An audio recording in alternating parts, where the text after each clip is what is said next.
eu convido vocês para, de uma forma, tentar ser uma forma leve, de você pensar no que você construiu, né, no que você vai deixar no futuro, para você poder fazer um planejamento e deixar tudo organizado para evitar litígios. Porque a coisa mais, acho que todo mundo, quando partiu, o que mais quer é que o que você construiu, além de ser preservado, não seja motivo de disputa. Então, o planejamento sucessório ele vem muito. Eu fiz uns slides só para um guideline aqui do que eu quero falar. Vou tentar passar por todos, vou ter que ser bem concisa e bem rápida, mas vamos ver se eu consigo dar uma noção geral para vocês sobre todos os pontos. Eu vou começar pelas ferramentas que a gente tem aqui no Brasil para tratar dos bens no Brasil, e o mais comum é o testamento, que também, acredite, muito pouca gente faz testamento no Brasil, porque eu acho que o sentimento eu vou fazer um testamento, eu estou assinando a minha sentença de morte? Não. Eu só preciso fazer testamento quando eu estiver doente. Eu só vou fazer o testamento. Não, o testamento é um instrumento que deve ser utilizado, é a sua voz quando você não estiver aqui. Então, a ideia é o instrumento mais simples de ser feito para organizar o seu patrimônio. Ele não é essencial a participação de um advogado na lavratura do testamento. O advogado não consta da lavratura do testamento público, nem do particular, mas é muito aconselhável você ter um advogado, porque tem uma série de requisitos e formalidades que, se não forem observadas, podem macular esse instrumento tão útil para o planejamento sucessório, né? E nesse documento, assim, quem pode fazer testamento? Todo mundo que é capaz, só não pode fazer os incapazes, menores ou incapacitados por algum motivo de doença, né? E o que você pode dispor no testamento? No Brasil, a gente tem uma previsão legal, uma proteção da legítima para os seus herdeiros necessários. Quem são os herdeiros necessários no Brasil? É o ascendente ou descendente e o cônjuge. Desde 2003, o cônjuge foi trazido para a condição de herdeiro necessário, independente do regime de bens, tá? A não ser que ele seja casado em comunhão universal, as duas exceções, se ele for casado em comunhão universal de bens ou se ele for casado em separação obrigatória. Então, a gente tem esse instrumento como a gente organizar 50% do nosso patrimônio, eu posso deixar para quem eu quiser, não precisa nem ser herdeiro, ou pode até ser herdeiro. Eu posso querer beneficiar um dos meus herdeiros, eu posso querer atribuir a um herdeiro uma maior parte. Então, por exemplo, hoje em dia a gente tem famílias muito mais diferentes, né? Aquela máxima, os meus, os teus e os seus. Então, você pode ter uma família que você queira equalizar a situação, porque alguns serão seus herdeiros, outros não serão seus herdeiros. Você conviveu, você criou aquele que não é na lei o seu herdeiro e você quer conferir algum bem. Então, é um instrumento muito útil para essa situação. E também tem dois pontos importantes que você pode tratar no testamento, que também ajuda a organizar o que você fez em vida. Muita gente, durante a vida, vai doando bens, vai passando para os filhos alguns bens e não toma alguns cuidados para tratar se esse bem saiu dessa sua parte disponível, que é o que você pode doar também, tem a mesma validade do testamento, para a doação dos seus bens. Então, você pode, no testamento, dispensar as doações que você fez em vida, desde que elas tenham sido disponível, dispensar os herdeiros de trazer a colação, ou você pode falar que o que você doou em vida vai ter que ser trazido à colação. O que isso significa? Se tiver que o que você recebeu em vida ter sido trazido à colação, ele vai fazer parte do seu quinhão, ele vai compor o seu quinhão. Então, é uma forma muito importante também de organizar. Você consegue organizar o que você já fez também, né? Se você, no momento da doação, não tomou este cuidado. E também tem um outro ponto que pouca gente tem conhecimento: quando você tem filhos menores ou incapazes, você também pode nomear um tutor, um curador, para administrar os bens que você deixou para a pessoa, ou até ela atingir a maioridade, quando ela for menor, ou para a pessoa que é incapacitada, você pode informar quem você gostaria de tomar esses cuidados com dos seus bens, tá? E última coisa importante de falar de testamento, que também tem aumentado muito e é um testamento que nem todo mundo conhece, que chama o testamento vital, que é a diretiva antecipada de vontade, que você pode deixar escrito o que você quer que seja observado quando você se tornar inconsciente, incapacitado por doença, você não conseguir mais manifestar a sua vontade. Então, obviamente, você não pode colocar alguma coisa que a lei não permita, né? Então, no Brasil não é autorizada a eutanásia, mas você pode colocar, não quero ser mantido em vida artificial, eu não quero que me ressuscitem, assim, eu não quero que usem todos, eu quero ser... Tem uma série de coisas que você pode colocar, você pode nomear alguém que seja responsável por tomar essas decisões junto com os médicos. Então, é um documento também importante nesse momento de planejamento.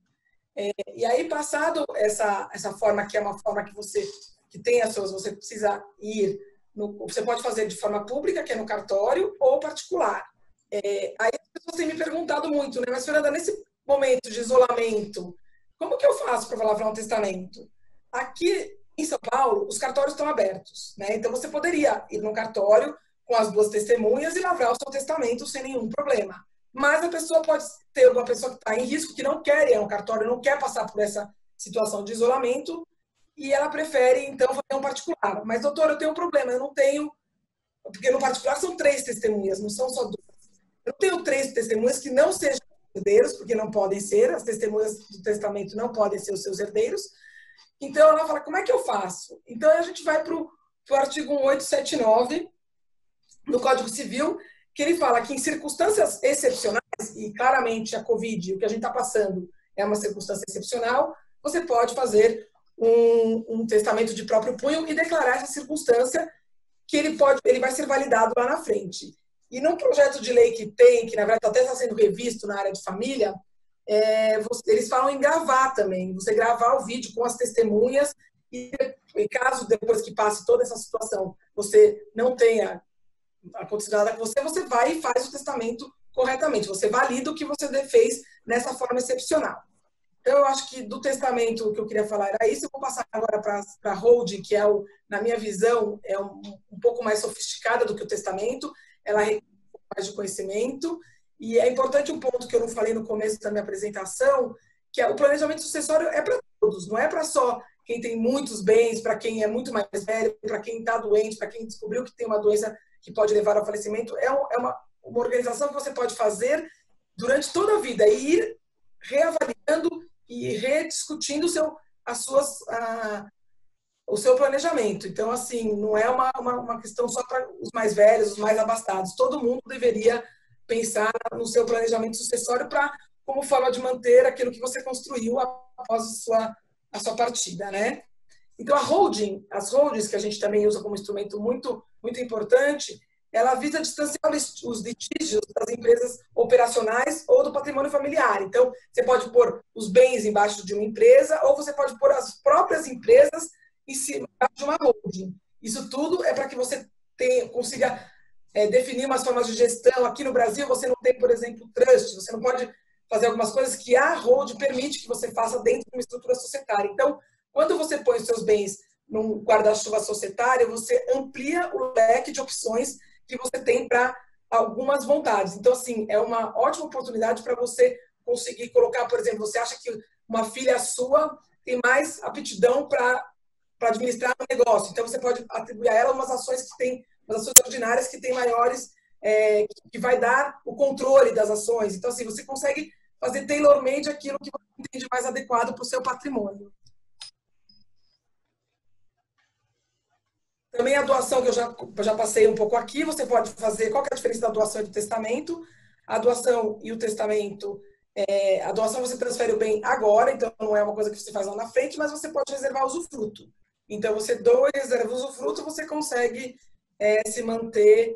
Como é que eu posso dizer? Você consegue se manter recebendo os dividendos. Então, se é de uma holding, você doa as ações e preserva tanto o usufruto político como o usufruto financeiro. Né? E o último aqui no Brasil que a gente usa é a questão da mudança do regime de casamento. É muito pouco usado, mas também é uma forma que você tem para poder organizar o seu futuro, o seu planejamento sucessório. E aí a gente vai os bens no exterior, que hoje em dia também muita gente tem bens no exterior, né? A maioria, cada vez mais, o mundo está mais globalizado, a pessoa tem um imóvel, seja aqui no Uruguai, seja em Portugal, que muita gente agora está com bens em Portugal, seja dinheiro fora. Então, assim, qual que é a vantagem de você ter um patrimônio no exterior? No Brasil, a justiça brasileira é incompetente para partilhar bens no exterior. Então, você acaba tendo no exterior mais flexibilidade, inclusive com relação à legítima. Né? Aqui eu trouxe um caso só para exemplificar, um caso antigo, mas foi um caso muito importante do Jânio, que a filha dele, quis discutir o valor financeiro que o pai tinha na Suíça e que tinha deixado para a mulher, para a viúva. E o que foi decidido no STJ foi que não tinha, que a gente não poderia, a justiça brasileira não poderia ir lá e discutir lá. Então, é uma forma de você ter uma proteção e conseguir ir além do que você pode. O meu tempo está acabando, eu vou passar bem correndo aqui pelas outras formas que você tem no exterior, né, que é a joint tenancy, que é ações classe A e classe B. Testamento também dá para fazer lá, trust, mini trust, visa trust, uma fundação privada, tudo isso no exterior você consegue trabalhar. Algumas coisas, joint tenancy não é em todos os lugares que você consegue fazer, né? Porque depende muito da legislação. Então, a gente só trouxe aqui como exemplos. Eu ia passar, mas eu acho que eu não tenho mais tempo, né? Pelo que eu vi aqui. Eu ainda tenho tempo. Então, vou passar rapidinho aqui, esses são as formas anteriores. Eu vou passar aqui a questão. Ixi, eu sou ruim com PowerPoint, mas que são 2 pontos fiscais que também tem muita gente trazendo essas dúvidas, né? Sobre o imposto de grandes fortunas, que é uma questão que é muito aberto, assim, não vou nem tomar muito tempo, mas que vai impactar caso aconteça, né? A gente tem 37 projetos, com 14 partidos propondo, as mais variadas faixas, as mais variadas, o que é grande fortuna, como vai ser trabalhado. Então, a gente tem essa situação aí bem... muita gente acreditando que não vai passar, outros acreditando que vai passar. Então, tem essa sombra aí para o planejamento financeiro. Aqui a gente fez um gráfico comparativo de dois PLs, como que funciona, só para dar uma ideia também, não vou... Eu estou muito corrida aqui no tempo, peço desculpas para não poder entrar tão no detalhe. E o ITCMD em São Paulo também, eu sei que aqui o fórum não é só de São Paulo, em outros estados já a alíquota é maior, mas aqui em São Paulo, no meio de toda essa Covid, tem um PL que está sendo analisado para aumentar também a alíquota do ITCMD em São Paulo, e isso leva muita gente a pensar em tentar, para economizar um certo dinheiro, já antecipar algumas coisas e fazer o seu planejamento. Então, é um ponto importante.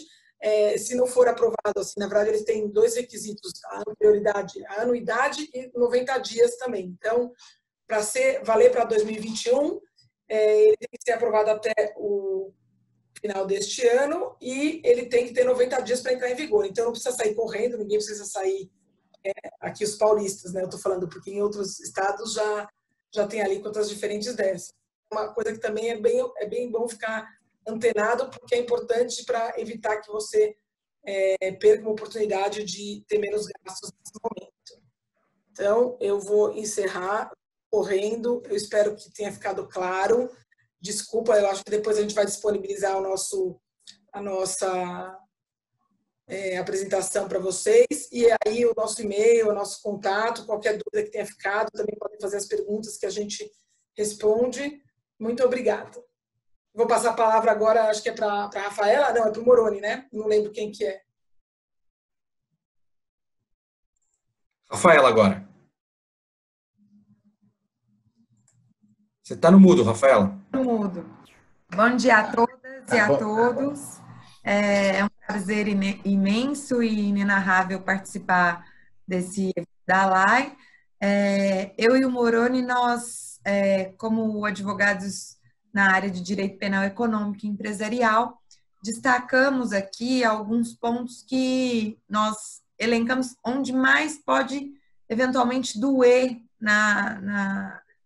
no cenário empresarial nesse período de pandemia, né? Onde mais dói no empresário e no cenário econômico e empresarial em termos de atuação do direito penal. Nós até disponibilizamos para a Larissa, nossa host, ela pode depois divulgar. Nós não vamos utilizar os slides que nós preparamos aqui, não fica a título de roteiro mesmo, mas como que nós separamos a nossa apresentação?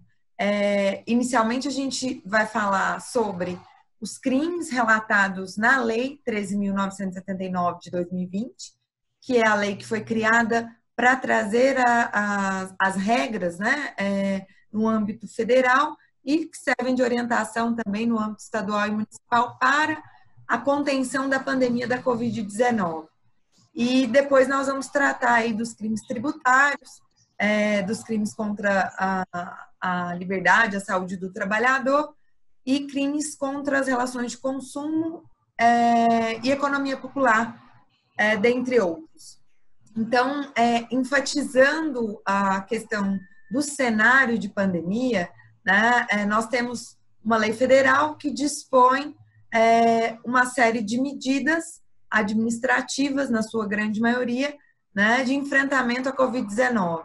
Essa lei, ela não conseguiu, né, trazer ali todos os aspectos de enfrentamento e ela é multifacetadamente complementada por inúmeras portarias, como a portaria 356 de 2020 do Ministério da Saúde, e destaco aqui no âmbito penal, que nos refere aí aos primeiros tipos penais que nós destacamos no cenário empresarial, os crimes referidos na portaria interministerial número 5 de 2020, que são os delitos previstos no artigo 268 e 330 do Código Penal, né, que são crimes que a gente chama de crimes de desobediência, né, na sua natureza.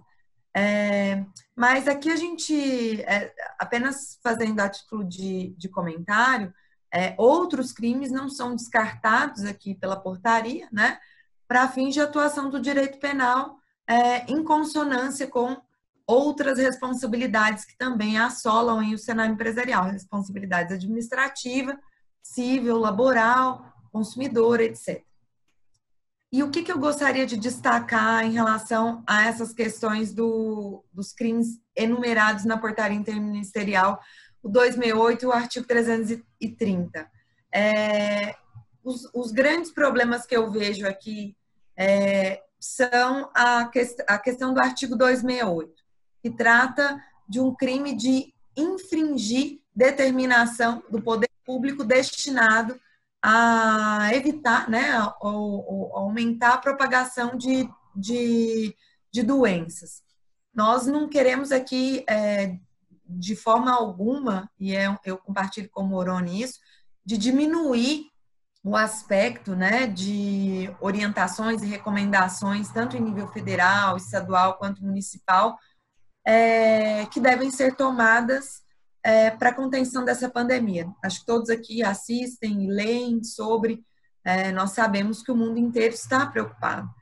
Mas no âmbito de atuação da esfera penal, nós temos que atentar que em vários municípios há o que a gente chama uma cascata, né, de recomendações para que o empresário possa aí ter conhecimento sobre o conteúdo de quais seriam, né, as recomendações que funcionariam como a determinação integrante do tipo penal.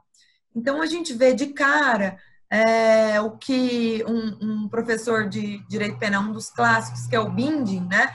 Eu tenho um tipo penal que traz ali o direito penal, ele é estático por sua natureza. Mas quando eu tenho o artigo 268, eu tenho uma tentativa de trazer um certo dinamismo da sociedade ao direito penal, que, na minha visão, é um certo risco, né? Eu tenho a utilização de normas penais em branco e um caos regulatório tremendo em relação ao artigo 268. Então, eu tenho competências normativas concorrentes, dissonantes, muitas vezes, emanadas pela União, pelos estados, pelos municípios, por exemplo, na questão do conceito do que seria serviço essencial. Então, não é o direito penal que vai dar o conteúdo, o conceito do que é serviço essencial. Então, na minha visão, para que a gente possa ter, de fato, né, a ocorrência do artigo 268 no cenário empresarial, fora dele, para que alguém possa cometer o artigo 268, eu tenho que ter não mera recomendação de um ente público, de um comitê público. Eu tenho que ter uma determinação. E determinação, para mim, é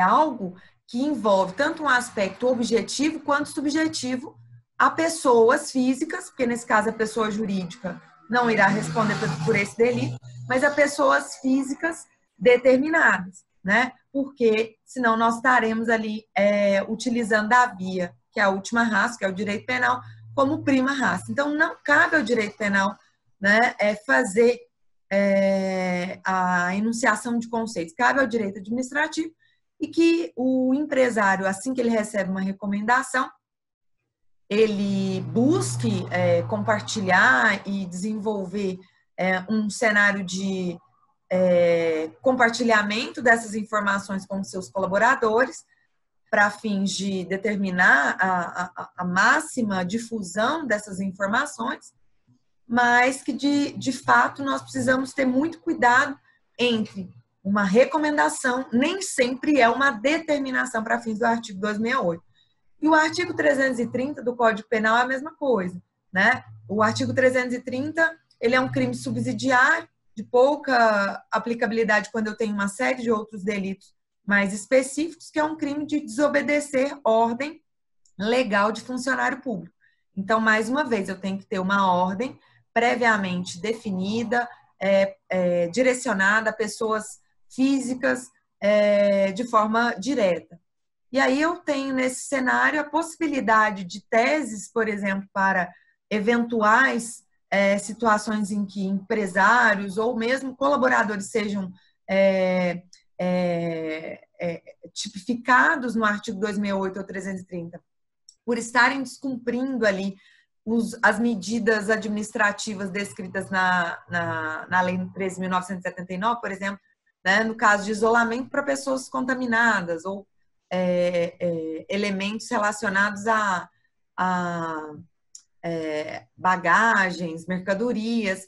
No caso de quarentena, que é o que a grande maioria dos empresários estão tentando seguir, as normas e recomendações das quarentenas, que são muito regionais, né? O Brasil é um país cheio de interfaces aí, regionalização, então, de fato, cada cidade sente o seu nível de quarentena e o serviço essencial, ele passa aí por uma abordagem regionalizada.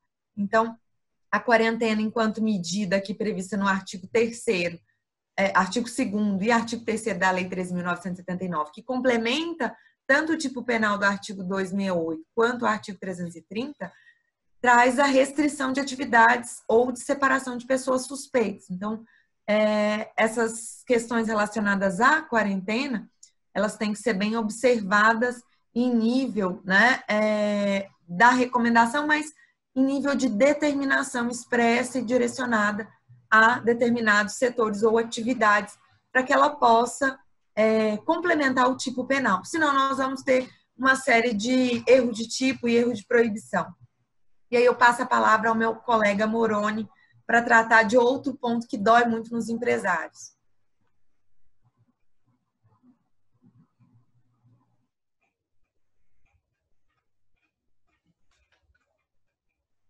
Agora sim. Agora, estava sem som. Obrigado, Rafaela, Fernanda. Quando a Fernanda começou a falar, ela falou de foro privilegiado, eu falei, ela vai falar de penal também. Teremos 3 panelistas, mas ela falou do foro privilegiado da ALAI, que realmente é privilegiado por conta da qualidade dos aliados e também da excelência dos serviços jurídicos prestados. Eu agradeço também ao Ricardo, ao Fernando, que estão aqui conosco, prestigiando o nosso evento.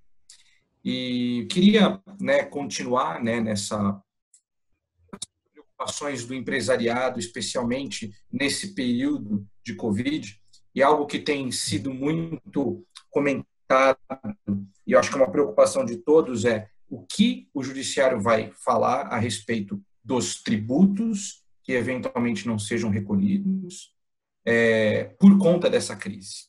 né? Como fica a questão tributária, e mais especificamente a questão penal tributária, depois que passar o período da Covid, ou enquanto estiver passando e depois disso. Bem, nós temos aqui no nosso sistema jurídico, né, assim, se a gente puder resumir de uma maneira nem tão acadêmica, mas um pouco mais prática, nós tínhamos um regime de que a Lei 8.137 criminalizava as condutas de que fossem consideradas fraudulentas ou que buscassem enganar o fisco, né? O empresário que eventualmente não declarasse, né, ou omitisse as informações, ou fraudasse a fiscalização de alguma forma. Essa era a ratio do nosso sistema até recentemente.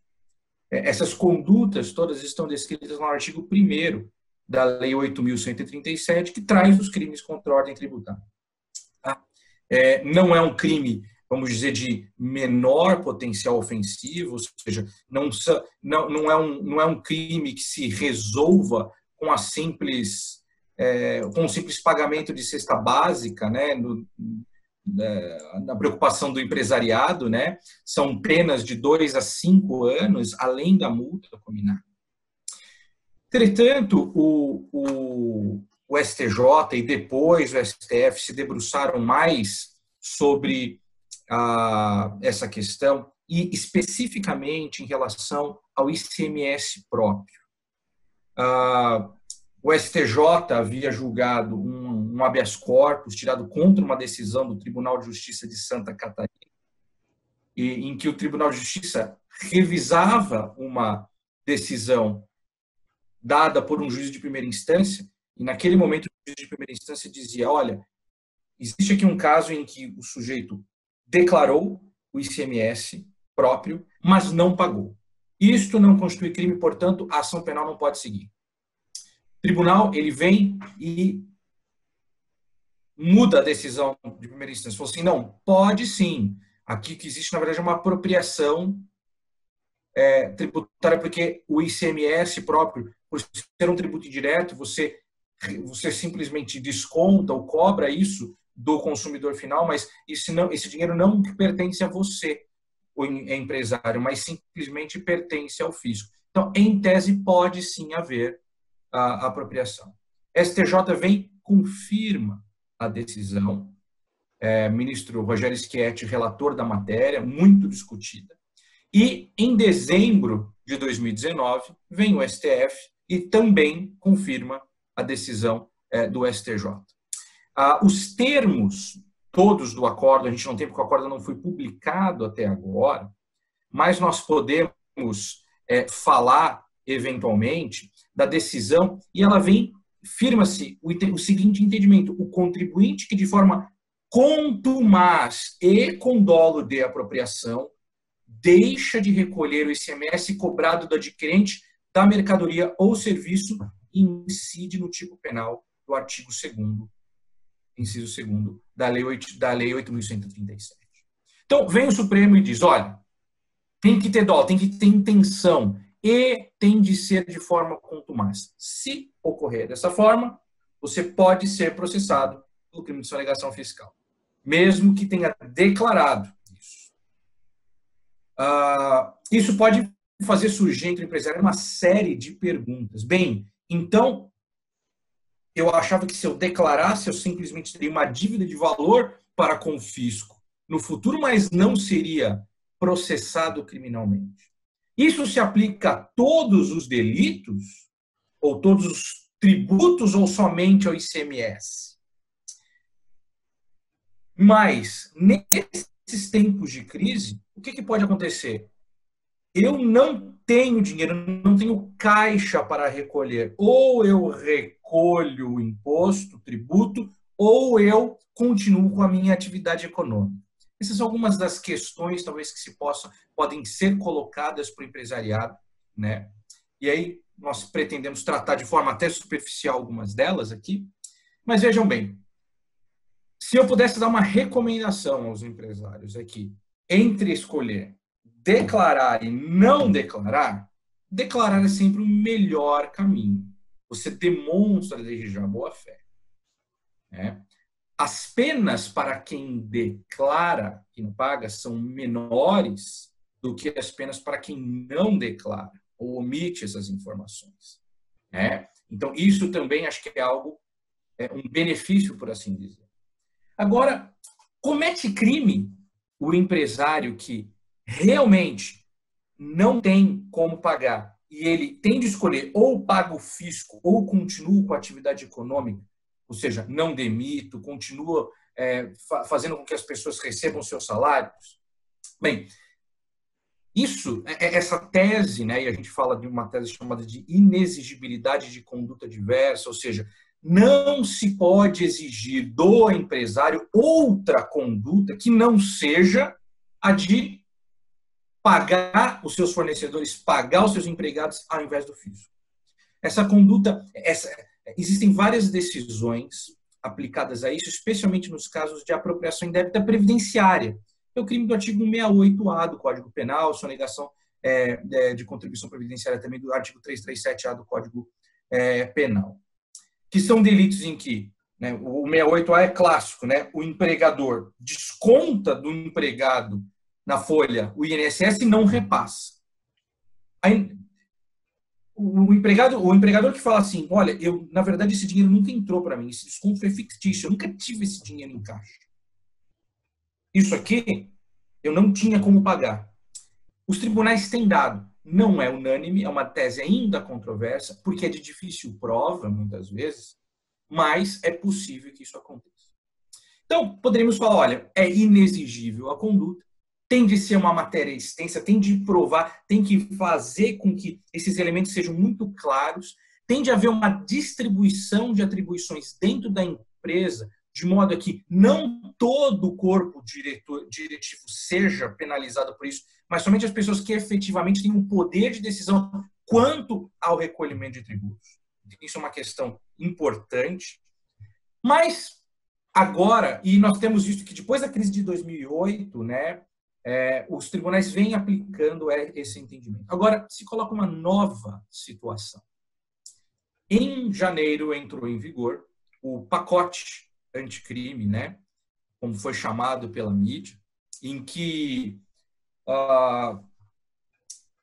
foi inserido dentro do nosso sistema processual uma nova categoria pré-processual de, vamos dizer, de solução negociada, para que não haja um processo caso a pessoa confesse, que é o acordo de não persecução penal. O artigo 28A do Código do Processo Penal diz isso, né? Ele vem e dá uma série de requisitos para quem confessar voluntariamente enfim, a prática de um delito. Então, vejam bem, nós poderíamos...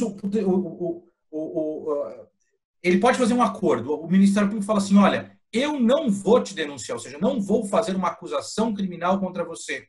Se você reparar o dano, se você prestar serviço à comunidade, pagar uma multa, uma prestação pecuniária, para ser mais exato, né? E outras condições eventualmente colocadas por mim, eu, membro do Ministério. O juiz tem que homologar isso. Agora, vejam que interessante. O empresário pode se deparar com uma certeza de um acordo eventualmente proposto a ele, tendo que confessar um crime de apropriação indébita tributária, por assim dizer, ou previdenciária, por conta das dificuldades.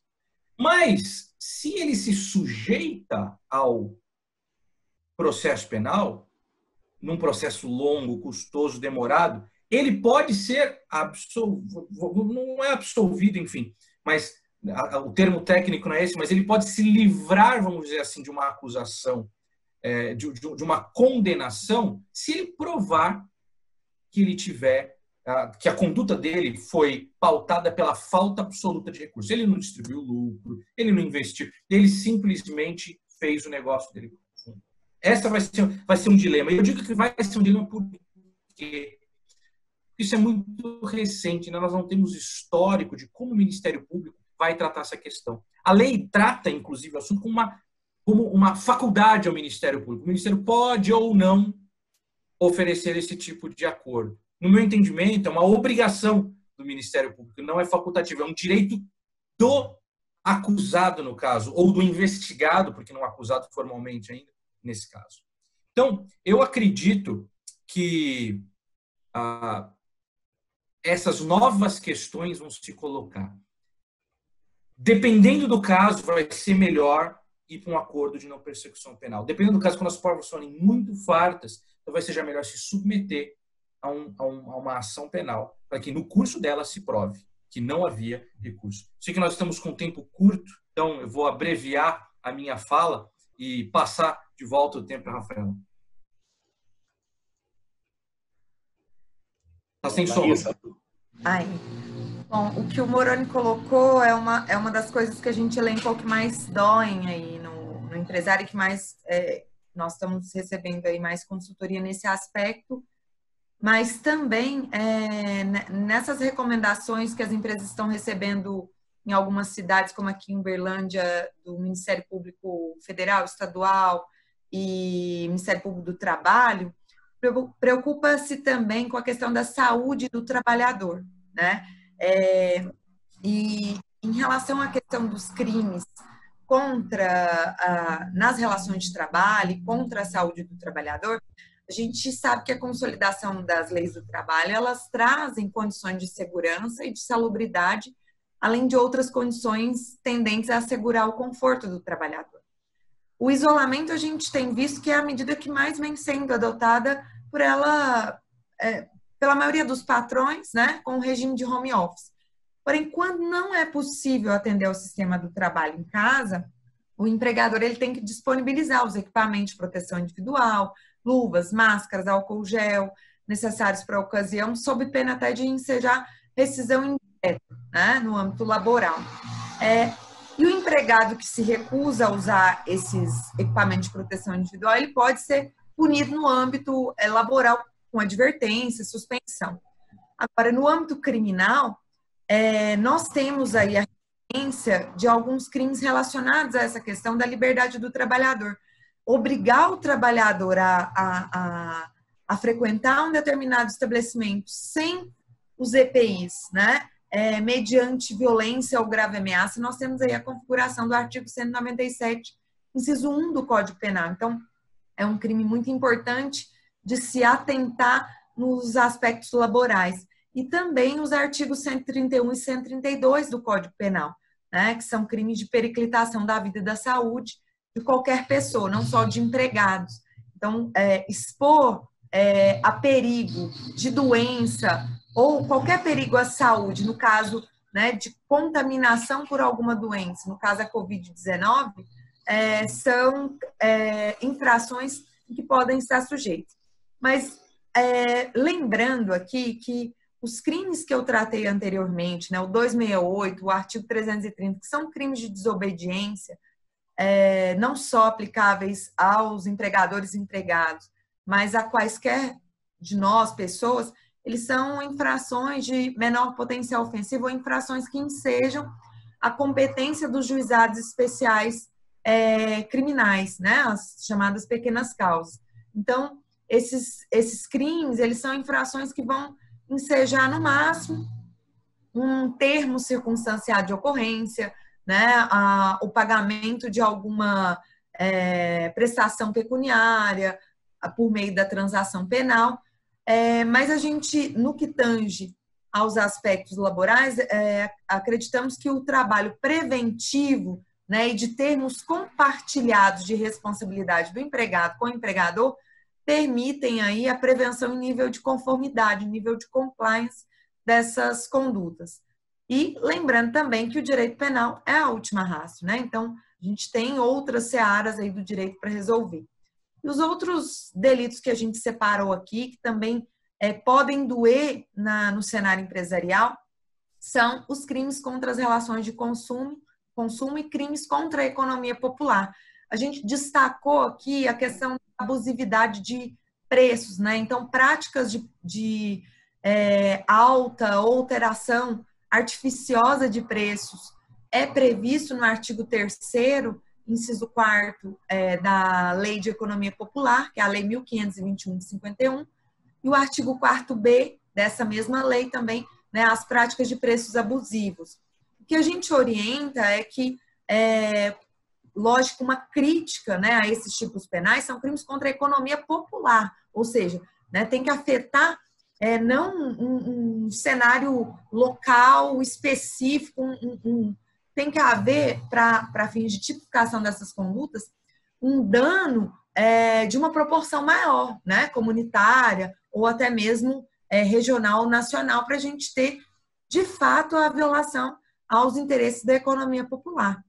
Até porque trata-se de um bem que é partilhado aí por uma quantidade indefinida de pessoas.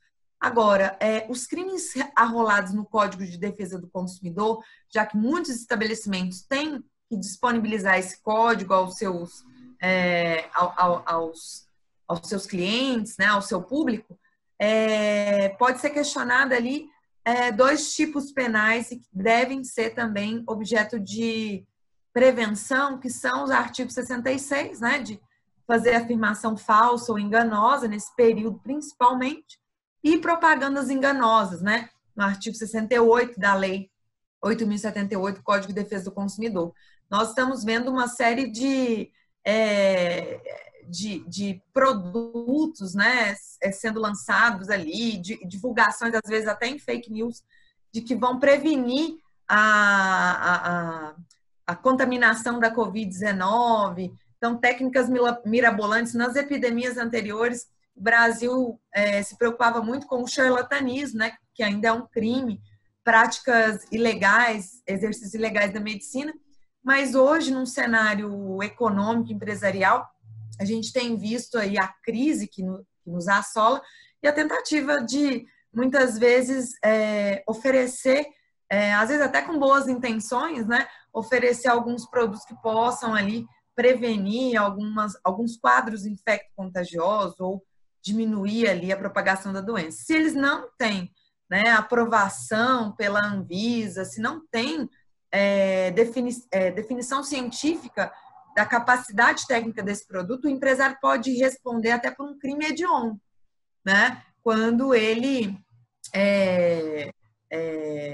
não, no caso, quando ele faz essa propaganda enganosa, não é um crime hediondo, mas quando ele falsifica, corrompe, adultera ou altera um produto destinado a fins terapêuticos ou medicinais, a gente tem a previsão do artigo 273 do Código Penal, e esse sim, apesar das críticas da doutrina, né, eu particularmente acho que ele não deveria estar no rol de crimes hediondos, mas a falsificação, adulteração, por exemplo, de álcool em gel, de outros produtos para visar aí uma diminuição de custos, isso é um crime hediondo, está sujeito, até o Moroni citou o pacote anticrime, está sujeito a uma série de rigores na progressão de regime inseridos pelo novo pacote anticrime e proibição até de livramento condicional. Então, essa, para mim, é a maior atenção aí, né, de crimes hediondos. O crime de epidemia com resultado morte é um crime hediondo também, mas eu destaco ele assim bem longínquo do cenário da Covid-19, porque nós estamos enfrentando um período pandêmico. No aspecto da prova processual, eu falar que uma pessoa teve dolo de propagar uma epidemia num cenário como o nosso, que nós não temos assim nem certeza científica sobre todas as condicionantes, né, de que uma pessoa X foi a responsável pela propagação da epidemia em Y. Surgiu no exterior, né, Rafael? Que surgiu no exterior e que já todos os continentes já têm um cenário de contaminação até comunitária. Eu acho muito complicado a gente falar em crime de epidemia com resultado morte, por exemplo, num cenário empresarial, né? Mas não descartamos, assim, a título assim, bem aberrante, né? Até porque, para a gente defender o empresário, a gente acha muito fácil, porque a prova desse tipo penal, a acusação vai ter muita dificuldade de demonstrar o nexo de causalidade entre quem gerou, né? Quem teve o dolo, a intenção, assumiu o risco de disseminar essa epidemia num cenário pandêmico, né? Que é muito maior do que um cenário mais restrito de epidemia. Agora, o Moroni deve colocar aí para vocês, a gente destacou aqui no nosso material o problema das fake news, né? A gente trata fake news, na maioria das vezes, como falsa alarma, que é uma contravenção penal. Então, gerar, né, uma fake news na empresa. Ah, fulano tá com... A empresa X tá com surto de Covid-19, né? O restaurante, etc. Isso é uma contravenção, então, menos grave ainda, no ponto de vista penal. Do ponto de vista social, obviamente, é grave, mas é punido no artigo 41 das leis de contravenções penais. E outros delitos que a gente destacou aí, como o problema que no cenário empresarial internacional, até coloquei, o Moroni até colocou nos seus slides sobre crimes financeiros, né?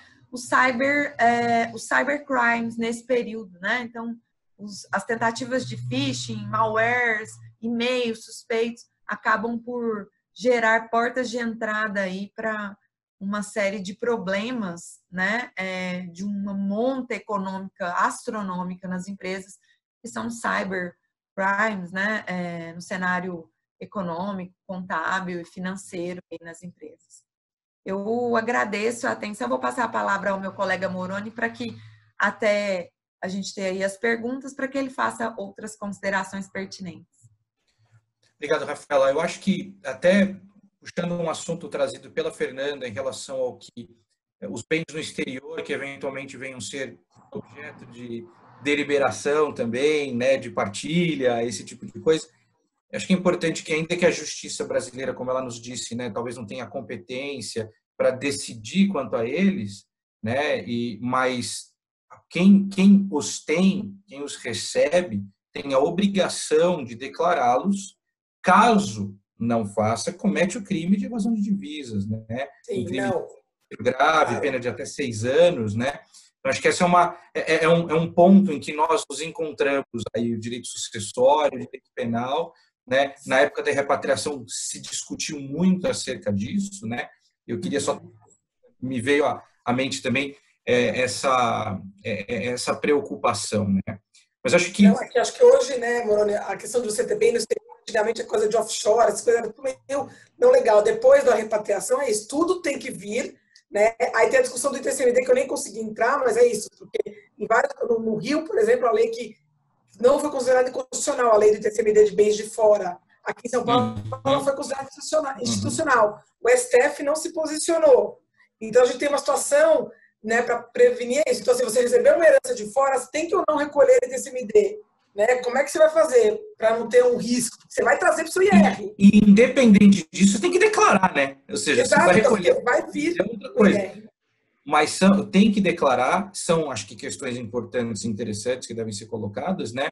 Mas eu acho que nesse tempo é importante, na própria legislação penal, ainda que, por exemplo, na legislação trabalhista, nós temos tido muitas alterações em virtude da nossa situação atual. No direito não tivemos alteração legislativa nenhuma. Os nossos tipos penais, né, os nossos crimes, a grande maioria do Código Penal vem de 1940, por exemplo. Né? As leis, por exemplo, a Lei 8.137 de 90 dos crimes tributários. Então, nós não tivemos, mas nós temos talvez uma forma diferente com que o judiciário vai encarar isso. Eu acredito que até para o reconhecimento de inexigência adversa, né, o reconhecimento dessas circunstâncias, vai ser interessante que o empresariado esteja preparado, que as suas políticas de compliance sejam aderentes aos valores, eventualmente, que as empresas precisam, né, são incutir os valores em todo o seu corpo, em todos os seus empregados, para que elas não tenham problemas no futuro, ou para que esses problemas sejam mitigados. Né? É óbvio que a gente sabe, crime tributário, voltando um pouquinho à minha exposição, pagando, extingue a punibilidade, mas nós vamos estar numa situação em que muita gente não vai ter que pagar, e mais, às vezes, gente à época, que é quem vai ser responsabilizado, não vai estar mais na empresa. E como é que ele faz? Como é que ele se protege? Como ele não tem um D&O, algo assim do tipo, para que ele não fique exposto depois disso, né, depois de ter tomado essa decisão, quando não pode mais mudar os destinos disso. Eu não sei, acho que nós estamos mais com tempo. Eu só queria também agradecer a atenção de todas e dar uma boa tarde já, né, para todo mundo. Pessoal, bom, eu estou aqui dando uma olhada no chat. Até então, nós não tivemos nenhuma dúvida, nenhum questionamento. Então, eu volto a palavra para vocês, se vocês quiserem discutir algo em comum entre si, alguma coisa que ficou pendente, fiquem à vontade. Olha, Larissa, eu acho que a gente pode, talvez, poderia falar ali, eu falei um pouco daquela decisão do Supremo em relação ao ICMS, né, declarado e não pago. Talvez possa haver uma dúvida em relação, ou uma discussão, se isso se aplica a outros delitos, a outros tributos também.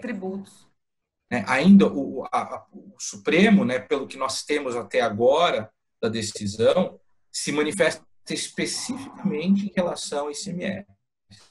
Mais do acordo do STJ, especialmente das discussões que aconteceram durante a leitura dos votos dos ministros, né, e foi por ampla maioria que a matéria foi julgada dessa forma, eu acho que nós podemos entender que não só o ICMS, não só o pagamento do ICMS vai estar sujeito a esse regime de que, se mesmo declarado não pago, vai ser criminalizado. Acho que outros tributos, como o IPI, eventualmente, ou o ISS, muitas vezes, também vêm destacados, enfim, nas notas.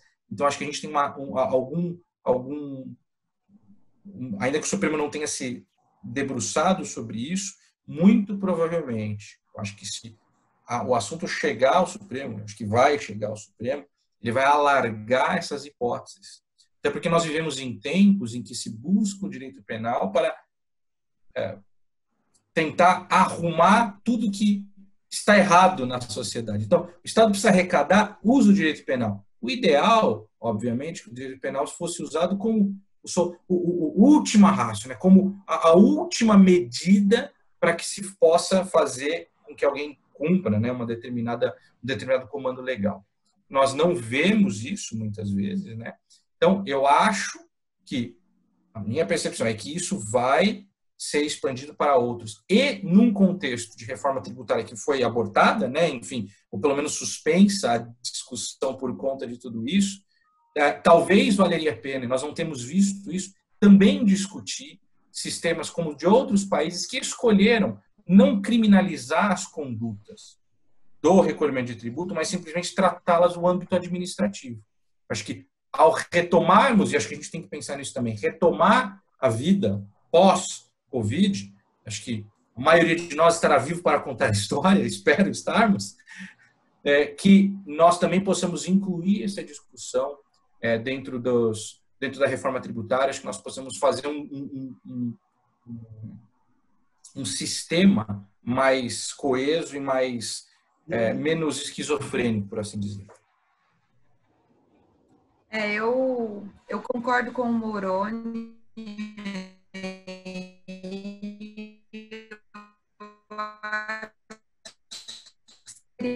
Um cenário de né? Nós estamos vendo com uma série de medidas provisórias, resoluções, portarias do Ministério da Fazenda, instruções normativas da Receita Federal, a 1243 de 15 de janeiro e a 20 de janeiro de 2012, e uma série de outras que fazem referência à prorrogação de prazos de obrigações tributárias. Eu depois valer-me desse período, né, que é um período claro, inequívoco de um cenário de crise, para utilizar a via penal para forçar o adimplemento da obrigação, no caso do ICMS, que é uma obrigação declarada, né, que é uma obrigação que não foi ocultada, uma obrigação que foi declarada, mas que não foi paga. Então, eu acho que a solução, assim, em caso real de crise financeira da empresa, se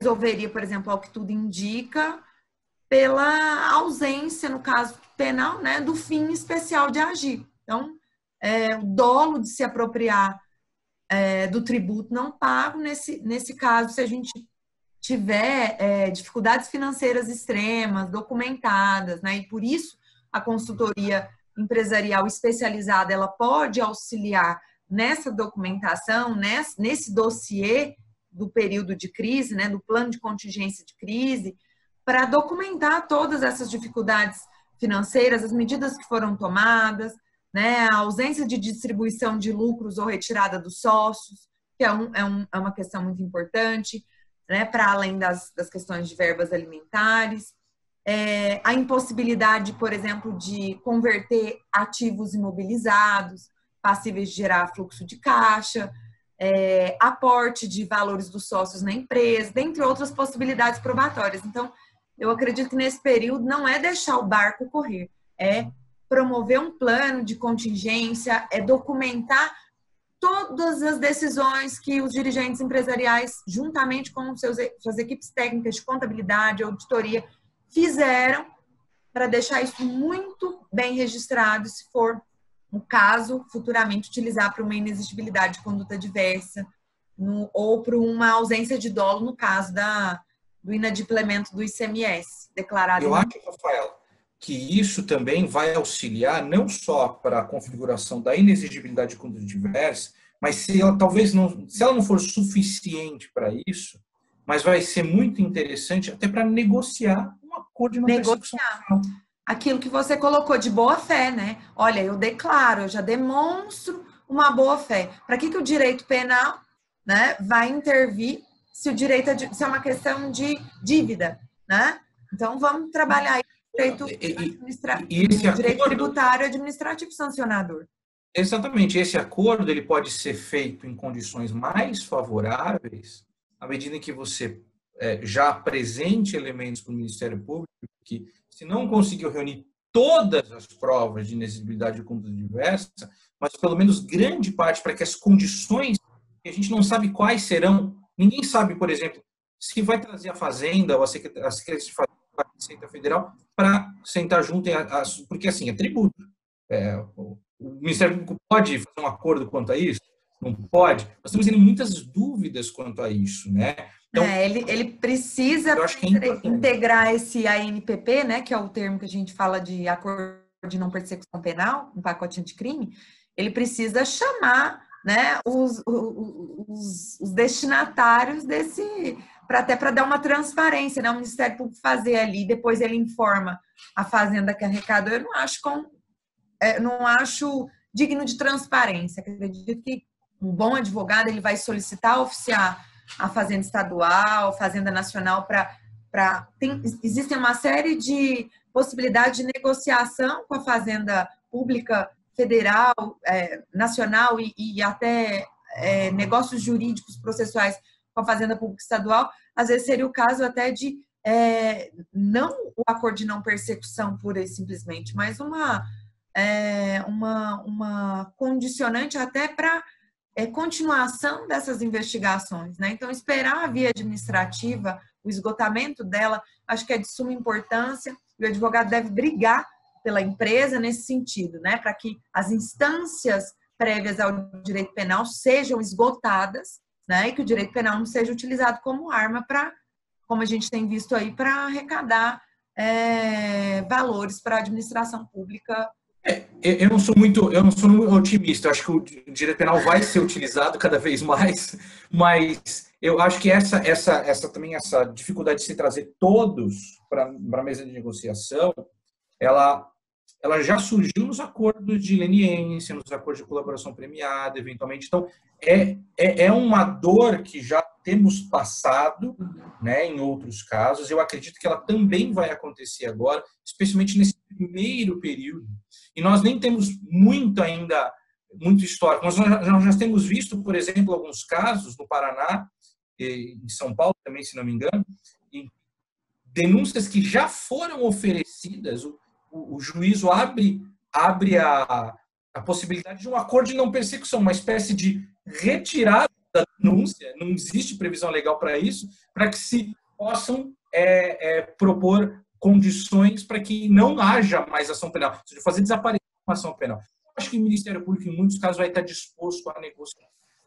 Eu acho, né, Moreira, pegando aqui uma coisa que eu não sou da área criminal, mas eu acho que essa questão, a gente está vivendo uma situação de exceção que nunca ninguém viveu. Então, eu acho que a gente poder, essa coisa que vocês estão falando de documentar, de deixar tudo muito documentado, os motivos que levaram a você tomar alguma decisão, isso é muito importante, porque eu tenho visto os juízes, pelo menos não na área criminal, que não é onde eu atuo, mas os juízes nas áreas em que eu atuo estão muito atentos para tudo, entendeu? Eu acho que vai ter um olhar no momento Covid muito, muito atento e que a gente tem que ter os elementos para mostrar e para mostrar uma boa fé, para evitar, né? Eu acho que assim, não é minha...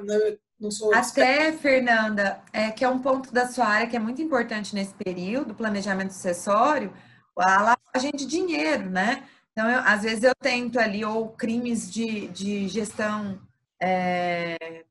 de gestão fraudulenta, ou mesmo gestões contábeis fraudulentas nas empresas. A gente tem casos aí da Enron, da WCOM que não deixam mentir, né? Então, a empresa está vendo que vai falir, ela fala, eu já estou num cenário que eu vou fazer meu planejamento sucessório, mas, na verdade, eu vou usar o meu planejamento sucessório para ocultar alguns bens. Então, eu acho que essa questão das práticas de conformidade, até para que o advogado também possa orientar o planejamento sucessório, conhecer de todos esses documentos para avaliar nessas reais intenções, né? Sim, sim. Na verdade, eu acho que tem todo esse lado de você tentar, na verdade, fazer a forma mais legal possível. Então, assim, quando você tem uma situação, várias empresas estão em situações delicadas, né? E aí é o momento também de se pensar na questão de um planejamento sucessório e tentar, assim, eu estava até vendo outro dia, conversando sobre essa questão de bens no exterior, né? Que o Moroni também falou que colocou muito bem, que você tem que manter na sua declaração de IR. Então, na verdade, é um ponto muito importante e você, na verdade, se você tem bens no exterior, eles vão estar no seu IR e você, na verdade, não vai poder partilhar aqui porque ainda não temos competência, ainda temos esse princípio da pluralidade do direito sucessório. Então, aqui a justiça brasileira não pode partilhar um bem lá fora, mas você vai estar sujeito às questões lá fora. Então, assim, também vai ser olhado, assim, se você pegar todos os seus bens que você tem aqui, que é uma possibilidade, todos os seus imóveis aqui pôr embaixo de uma empresa lá fora, isso pode ser olhado no futuro e falar, não, está com cara de fraude, então tem que tomar um cuidado. Por isso que assim, é um trabalho tailor-made, é um trabalho que você olha todos os pontos, os prós, os contras, porque é isso, também tem alguns lugares que o imposto de herança é muito maior do que aqui. Então, tem um imposto sobre herança, um imposto de herança muito baixo perto dos Estados Unidos, perto de alguns locais. Então, talvez não seja interessante você colocar os seus bens no exterior, né, como forma de planejamento. Então, isso eu acho que é um ponto importante também, né? E sempre fazer a forma mais legal e mais forte, né, de forma jurídica, que você consiga mostrar os seus motivos. Eu acho que isso é bem importante mesmo. E isso em relação, né, aos crimes, né, quando o crime tributário, simplesmente você paga o tributo, você extingue a punibilidade. Pagar qualquer tempo, inclusive. O STJ decidiu, inclusive depois do trânsito em julgado. Mas, na questão dos bens que estão no exterior, não adianta simplesmente a pessoa achar que vai trazer, pagar os tributos e está extinta a punibilidade. Não está. Se ele todo o período em que ele não declarou, não é só isso não é um crime tributário, é um crime financeiro no sentido de proteção das divisas do país, do fluxo, né, de divisas entre os países. Então, o simples pagamento não extingue a punibilidade. Então, ao se fazer um planejamento tributário,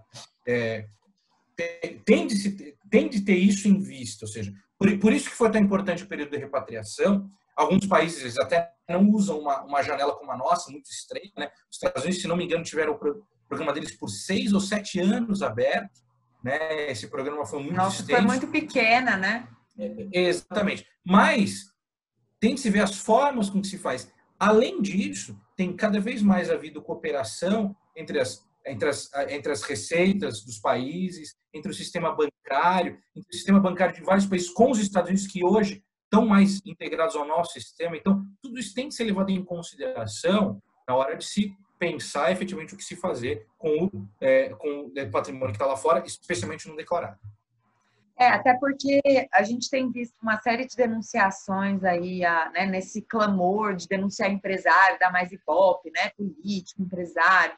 Então, a gente vê essa sanha acusatória, muitas vezes, os valores de tributos que não foram declarados, esses valores que foram utilizados, por exemplo, e ocultados numa situação. A gente sabe que a lavagem de dinheiro ela engloba delitos antecedentes, né? Podem ser, por exemplo, sonegações fiscais, na maioria das vezes. No cenário empresarial, a gente vê esses planejamentos tributários, não um planejamento tributário eficaz, mas uma evasão, né, fiscal que não é permitido pela legislação nesse cenário. E o crime tributário, como o Moroni colocou, ele é extinta a punibilidade com pagamento. Eu tenho a possibilidade, se for um crime tributário, eu tenho uma possibilidade, por exemplo, de fazer o ENPP, cuja exigência, o requisito é crimes com até 4 anos, né, a pena mínima. Mas e se for em concurso de crimes? Se for lavagem de dinheiro e crimes tributários, aí eu não consigo. Pode fazer um acordo a cada 5 anos, né? E só pode fazer um acordo a cada 5 anos. Então, a gente tem uma série de questões que esse planejamento ele tem que englobar, por isso que a ALAI é maravilhosa nisso, os nossos escritórios, puxando a sardinha aqui, que englobam o full service, dão essa interdisciplinar das áreas para estratégias que vão, né, sentir os vários níveis interseccionados. A gente fala direito penal econômico não é para qualquer um, né, Moroni? É uma área, assim, extremamente interdisciplinar. A gente tem que dialogar com o pessoal da área de direito civil, de contabilidade, direito tributário, porque senão a gente não consegue entender os tipos penais, não consegue fazer uma defesa que seja técnica a ponto de poder chegar no STJ, STF, né? A brigar no mesmo nível de sagacidade aí da sanha, né? Das administrações públicas de arrecadação. Então, eu acho que é muito importante esse debate e eu vou encerrar aqui a minha fala, porque advogados que não gostam de falar não existem, né? Uns gostam mesmo. Os mudos. Vou pôr no mudo. Acho que ok. Então, Fernanda, tem mais alguma coisa para acrescentar no debate? Não. Acho que a gente foi bem gostoso aqui. Eu aprendi bastante sobre direito penal. Eu acho que cada vez mais o direito penal está em tudo, né? Eu trabalho muito na área de família e na área de família também a gente usa bastante o direito penal. Tem gente que brinca que o direito de família é o direito criminal da área privada, né? Que é mais assim, mais pesadas. Então, assim, eu acho que é o que vocês falaram, assim, você ter um departamento criminal no escritório e você poder trabalhar multidisciplinarmente com outras áreas fortalece em todas as áreas. E no criminal também está vindo para isso, né? A questão todo o aspecto tem uma questão criminal envolvida hoje, quase tudo, né? Está indo para o lado criminal também. Perfeito, Fernanda. Moroni? Não, só agradecer a audiência de todos, a bondade dos panelistas, de todo o corpo diretivo da live, e me coloco à disposição, eventualmente, para discutir os temas que nós abordamos aqui hoje, por e-mail, telefone, enfim, acho que os nossos contatos seguirão na apresentação que vai ser colocada. Eu já me coloco à disposição para continuar a discussão com quem tem interesse, tá bom? Eu também Perfeito, agradeço a toda a Aliança de Advocacia Empresarial, aos nossos aliados aqui. É uma alegria imensa, aprendo muito com todos os webinários, foram fantásticos. Coloco também à disposição para compartilhar e seguirmos aí o debate. Perfeito. Ricardo. Bom, em primeiro lugar, queria agradecer a Larissa por ter resolvido os problemas técnicos logo no início, né? Que os problemas não me permitiram entrar e fazer a apresentação de vocês, o que eu agradeço o Ceilão por ter tomado a frente e feito. Mas, de qualquer jeito, queria agradecer bastante, primeiro ao CE todo, novo CE da ALAI, que com várias reuniões chegamos a esse ciclo de 5 webinários nacionais, vamos ter 2 que eu já vou falar dos estrangeiros. Mas queria agradecer realmente a Fernanda Dixo, do aliado Lacaz Martins Pereira Neto, Gurevich Schwer, advogados, que discorreu sobre os impactos da Covid sobre o planejamento sucessório.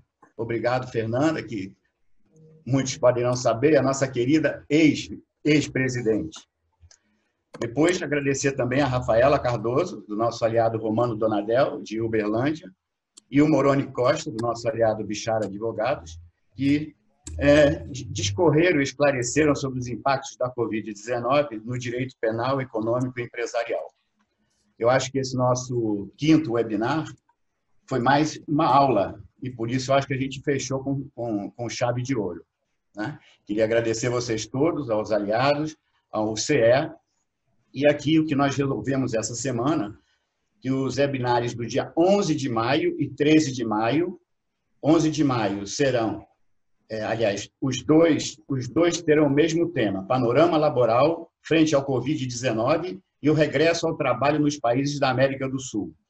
E dividimos em 2. O primeiro, com aliados da Argentina, Paraguai e Uruguai, e o segundo, dia 13 de maio, sempre às 11 da manhã, com os aliados do Chile, Colômbia, Equador e Peru.